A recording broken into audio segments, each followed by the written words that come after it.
Stomach acidity हम पढ़ने जा रहे हैं। स्टोमच के मैदे के अंदर जो सी एसिडिटी होती है वो क्यों होती है? मैदा होता है, अल्लाह ताला ने ना मैदे के अंदर ना HCl पैदा किया है। HCl हाइड्रोक्लोरिक एसिड बनाया हुआ है।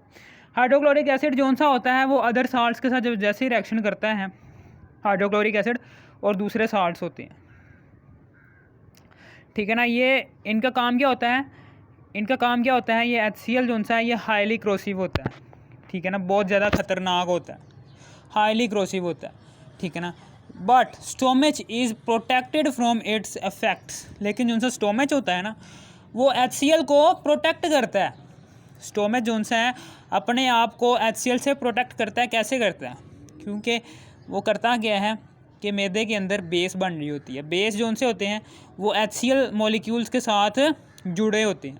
जैसे ही एसिड के मॉलिक्यूल्स के साथ बेस जुड़ेगी आपको पता है न्यूट्रलाइज हो जाएगा, ठंडा हो जाएगा। पहले गर्म था HCl, अब वो ठंडा हो जाएगा, न्यूट्रलाइज हो जाएगा। और न्यूट्रलाइज होने के बाद वो एक साल्ट में तब्दील होगा, हार्मलेस साल्ट में, जो सा हमें नुकसान नहीं पहुंचाएगा, ऐसा साल्ट हार्मलेस कहलाता है। वो हार्मलेस साल्ट में तब्दील हो जाएगा, ठीक है ना। और वो जो सा हार्मलेस साल्ट होगा ना, ठीक है ना, उस हार्मलेस वो जो सा हार्मलेस साल्ट होगा, ठीक है ना, वो हमारे लिए हार्मलेस नहीं होगा, ठीक है।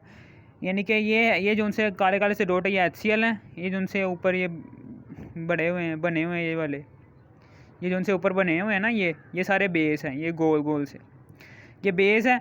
ये बेस क्या होता है? ये न्यूट्रलाइज़ करता है HCl को। ये न्यूट्रलाइज़ करता है HCl को। जैसे ही इसने HCl को न्यूट्रलाइज़ कर दिया, यहाँ पर एक न्यूट्रलाइजेशन प्रोसेस होगा, यहाँ पर साल्ट बनेगा। यहाँ पर क्या बनेगा? यहाँ पर बनेगा साल्ट। और वो जो ना साल्ट है ना उसकी बात कर रहा है यहाँ पर कि HCl प्लस अदर साल्ट्स होते हैं। इनका काम क्या होता है? इनका काम होता है, ठीक है ना, इनका काम होता है ये खुराक के बॉन्ड्स को तोड़ते हैं, ठीक है ना। ये देखिए नीचे आ जाए। ड्यूरिंग डाइजेशन प्रोसेस क्या होता है? HCl जो सा होता है ये break down the bonds present in foods. ये ब्रेक डाउन करता है बॉन्ड्स को, ये बॉन्ड्स को ब्रेक डाउन करता है फूड्स के में, जो खुराक में ना ये बॉन्ड्स जो उनसे होते हैं ना उसको तोड़ता है। HCl क्या करता है? ये खुराक में बॉन्ड्स को तोड़ता है, जो उनसे खुराक में प्रेजेंट होते हैं ना बॉन्ड्स, ठीक है ना, उसकी ब्रेकेज करता है ये HCl। इसी तरीके से बिग मॉलिक्यूल्स ऑफ फूड्स होते हैं convert in small molecules of foods. Big molecules बड़े बड़े मॉलिक्यूल्स उनसे होते हैं ना खुराक के, ठीक है ना, उसको कन्वर्ट करता है छोटे मॉलिक्यूल्स में, ठीक है ना। बड़े मॉलिक्यूल जो से होते हैं वो हजम नहीं हो रहे होते, इसलिए HCl जो सा होता है ना ये क्या करता है? ये बड़े बड़े ये छोटे बड़े मॉलिक्यूल्स को, खुराक के बड़े बड़े मॉलिक्यूल्स के बॉन्ड को ब्रेक करता है। बॉन्ड ब्रेक करने के बाद छोटे मॉलिक्यूल्स में कन्वर्ट हो जाते हैं और वो छोटे मॉलिक्यूल्स आसानी से हजम हो जाते हैं। इसलिए हमारी खुराक डाइजेशन होती है। अब ये क्या करता है? ये किल भी करता है, मारता भी है। जो उनसे खुराक के साथ इजाफी बैक्टीरिया आते हैं जो उनसे बहुत ज़्यादा ख़तरनाक होते हैं, ऐसे बैक्टीरिया जो बहुत ज़्यादा ख़तरनाक होते हैं वो भी खुराक के साथ अक्सर हमारी बॉडी में एंटर हो जाते हैं, ठीक है ना। उस पार्टिकल्स को मारने के लिए भी हम HCl का यूज़ करते हैं, ठीक है। इसी तरीके से समटाइम्स बाज़ औक़ात क्या होता है?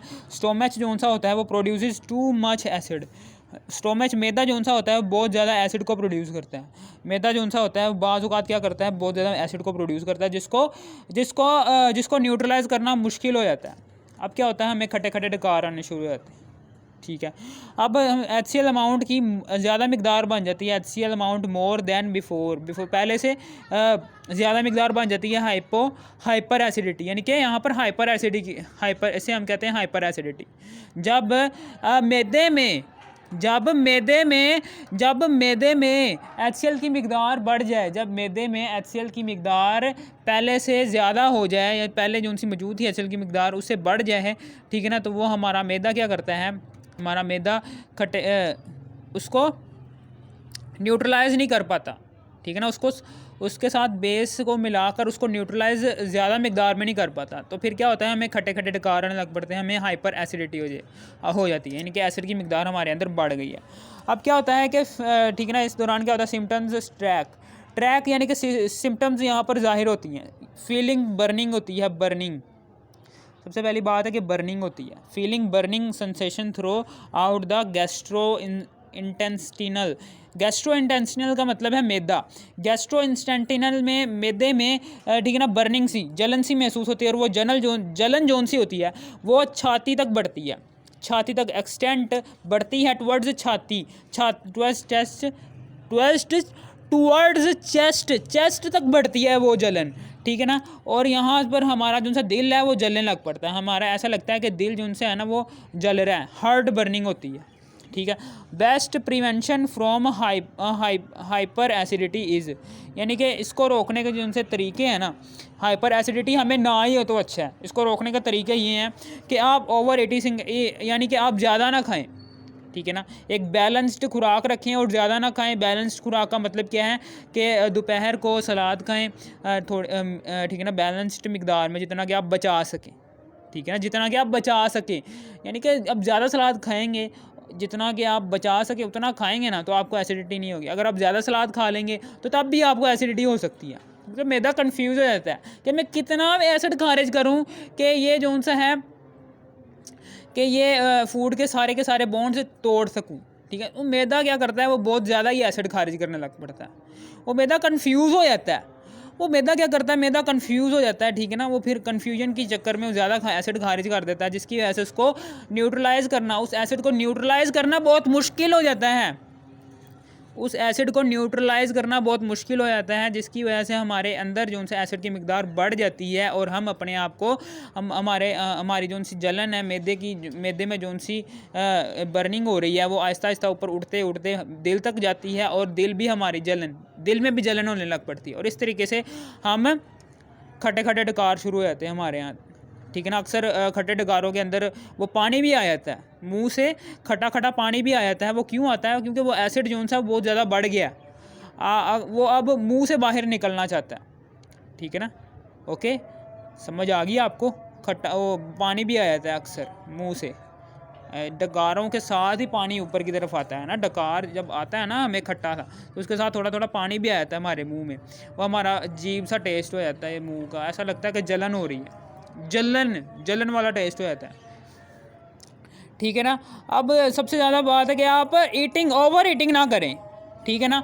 आप स्टेइंग रखें, यानी कि अवे फ्रॉम फैटी एसिड्स, यानी कि फैटी एसिड्स जो उनसे होते हैं। फैटी एसिड्स क्या मतलब है कि फ़ैट्स वाली खुराकें, जहाँ पर घी मक्खन, यानी कि ये जो उनसे आजकल तेल आए हुए हैं, ठीक है ना, शान घ्यो, देसी घ्यो, पूरा ये वो, उससे ज़रा बच कर रहें। एंड और स्पाइसी फूड से भी बच कर रहें, जो उनसे ये जो उनसे चाट के अंदर बहुत ज़्यादा मसाले लगाते हैं ना लोग, ये मसालों से भी बच कर रहें। मसाला भी आपका मैदा ख़राब कर सकता है।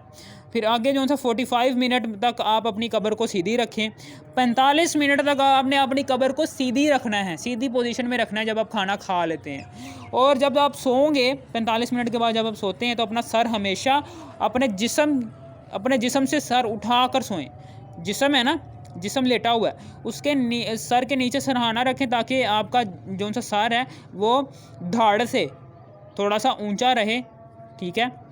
इस वजह से इसकी वजह से भी हम एसिडिटी को दूर कर सकते हैं। ओके, समझ आ गई आपको। ये हो गया हमारा आज का टॉपिक क्लियर कि स्टोमच एसिडिटी जो सी है उसकी वजूहत क्या, उसका इलाज क्या, ठीक है। ये वीडियो हमारी मुकम्मल हो गई है, और इस वीडियो को लाइक ज़रूर करना, सब्सक्राइब भी कर लेना, और ताकि मैं आगे भी वीडियो बना सकूं, ठीक है। और आप वीडियो देख लेते हैं लेकिन सब्सक्राइब नहीं करते, अफसोस की बात है, ठीक है। एक प्लीज़ 1000 लाइक्स कर दो।